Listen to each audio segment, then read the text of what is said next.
রোহান দাঁড়া, বলো। এটা কি পোশাক পরে আসছিস? তোর পাঞ্জাবি কোথায়? আমি শার্ট প্যান্টে কমফোর্টেবল মা। কালো রং কেন? আজকে শোক দিবস নাকি মরা বাড়ি আসছিস?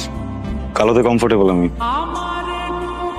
দুদিন পর পর ঠোঁট ফাটা আসিস, মানুষকে না হয় বলা যাবে অ্যাক্সিডেন্ট করে ঠোঁট ফাটছে, কিন্তু ঠোঁটের কি অবস্থা? কালো কুচকুচ করছে। কি সব ছাই পাশ খাস? চাপা চাপা খেতে পারিস না?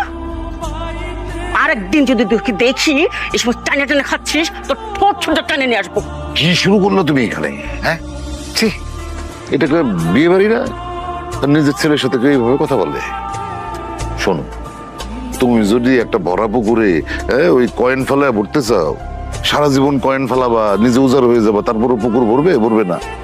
ওই পুকুরের মতোই থাকবে।